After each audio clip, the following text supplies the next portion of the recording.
அன்பர்களே வணக்கம். நாம் இன்னைக்கு வீடியோ பதிவில் எதை பற்றின தகவலை பார்க்க போகிறோம் அப்படின்னு பார்த்தீங்கன்னா, ஒரு சில பேர்களுக்கு பார்த்தீங்கன்னா உடலில் அந்த பேய் பிடிச்சிக்கிட்டு தொந்தரவு கொடுத்துக்கிட்டு இருக்கும். சரிங்களா? அவங்களும் பார்த்தீங்கன்னா எங்கெங்கேயோ போய் பூஜை பண்ணி அதை கழிப்பு கழித்து அதெல்லாம் விரட்டி பார்த்துருப்பாங்க. அது விலகுற மாதிரி இருக்காது. சரிங்களா? ஒரு சில பேய்க்கு பிசாசுகள்லாம் ரொம்ப உடலில் இருந்துக்கிட்டு ரொம்ப தொந்தரவு கொடுக்கும். சரிங்களா? எங்கே போய் பூஜை பண்ணினாலும் அந்த பேய் என்ன செய்யாது, விலகாது.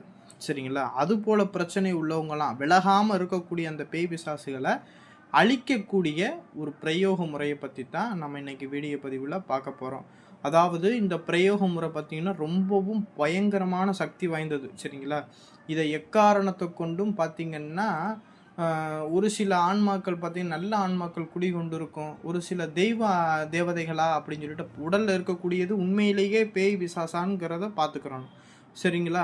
ஒரு சில தெய்வங்கள் இருந்து கோளாறு பண்ணும். அது போல் பிரச்சனைகளுக்கெல்லாம் இதை நம்ம செய்யக்கூடாது, பின்விளைவு வந்துடும்.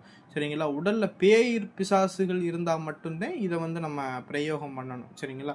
அதை பார்த்துக்கிட்டு தான் நம்ம அதை செய்யணும். பேய் பிசாசு இருக்கா இல்லை வேறு தெய்வங்கள் எதுவும் இருந்து கோளாறு கொடுக்குதா அப்படிங்கிறத பார்த்துக்கிட்டு தான் இந்த பிரயோக முறையை நம்ம பண்ணணும். சரிங்களா? சரி, இந்த பிரயோக முறையை எப்படி பண்ணணும் அப்படிங்கிறத பார்ப்போம். அதாவது ஒரு காரிய தகடு ஒன்று வாங்கிக்கிங்க. அந்த காரிய தகட்டில் பார்த்தீங்கன்னா நான் ஸ்க்ரீனில் கொடுத்துருக்கக்கூடிய இந்த சக்கரத்தை எழுதி அந்த சக்கரத்துக்கு கீழே பேய் பிடிச்சவருடைய பேரை அந்த தகட்டுக்கு கீழே எழுதிருங்க. எழுதிட்டு அந்த எந்திரத்தை பார்த்தீங்கன்னா ஒரு விபூதி தட்டில் வச்சு அது பக்கத்தில் ஒரு விளக்கு ஒன்று ஏற்றி வச்சுக்கிட்டு நீங்கள் இந்த எந்திரத்துக்கு பார்த்தீங்கன்னா 1008 மந்திர உரு கொடுக்கணும். நான் ஸ்க்ரீனில் கொடுத்துருக்கூடிய மந்திரத்தை 1008 உரு கொடுத்து முடித்த பிறகு நீங்கள் என்ன செய்கிறீங்கன்னா பேய் பிடிச்சவங்களை உட்கார வச்சுட்டு அதற்கு முன்னாடி ஒரு யாக குண்டம் ஒன்று போடுங்க. அந்த யாக குண்டத்தில் பார்த்தீங்கன்னா காக்கா கூடு தெரியுங்களா, ஏதாவது ஒரு மரத்தில் காக்கா கூடு கட்டி வச்சுருக்கோம். அந்த கூடை கொஞ்சம் அதில் கூட்டில் உள்ள அந்த விறகை எடுத்துக்குங்க. அடுத்து பார்த்தீங்கன்னா இந்த கழுதையுடைய சாணம் இருக்குது பாருங்கள், அதையும் ராட்டி போல் தட்டி காய வச்சுக்குங்க. சரிங்களா?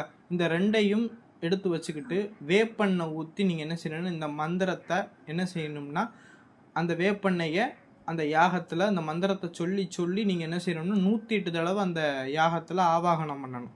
சரிங்களா? இப்படி ஆவாகனம் பண்ணி 108 தடவை ஆவாகனம் பண்ணி முடித்த பிறகு ஏற்கனவே மந்திர உருவ கொடுத்து வச்சிருக்கீங்க அந்த எந்திரத்தை பேய் பிடிச்சவருடைய தலையை அந்த எந்திரத்தை சுற்றி அவருடைய தலைமுடி உச்சந்தலை முடி அப்படியே நடுவில் உள்ள முடியை கட் பண்ணி எடுத்து அந்த எந்திரத்தை அந்த முடி சுருட்டி கட்டிடுங்க.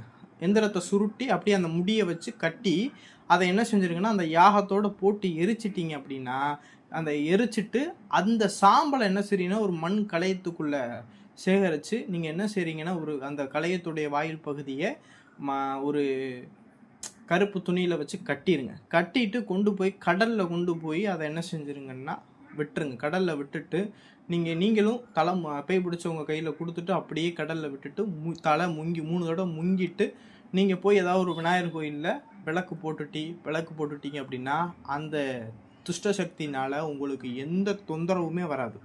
சரிங்களா? இது போல் இந்த ஏவல் பிரச்சனை இருக்கிறவங்களும் இதே பண்ணலாம். இது என்ன முறை அப்படின்னு வச்சுக்கோங்க. எந்த ஏவலாக இருக்கட்டும், பேய் பில்லி சூனியமாக இருக்கட்டும், மொத்தமாக அழிக்கக்கூடியது. அப்படியே அதை அழிச்சிட்டோம் அப்படின்னா திரும்பி அது நம்மளுக்கு வராது. சரிங்களா? அதனால இதை அழிக்கிற முறை. சரிங்களா? மாரணம் பண்ணுற முறை. இந்த மாதிரி துஷ்ட சக்திகளை அழிக்கிறதுக்கு இந்த பிரயோக முறையை நம்ம பண்ணலாம். சரிங்களா? இந்த வீடியோ பதிவு உங்களுக்கு பிடிச்சிருந்துச்சு அப்படின்னா நம்மளுடைய சிவருத்ர மகாகாளி அல்வாக்குப்பிடம் யூடியூப் சேனலை சப்ஸ்கிரைப் பண்ணாதவங்க சப்ஸ்கிரைப் பண்ணிக்கிங்க. நன்றி, வணக்கம்.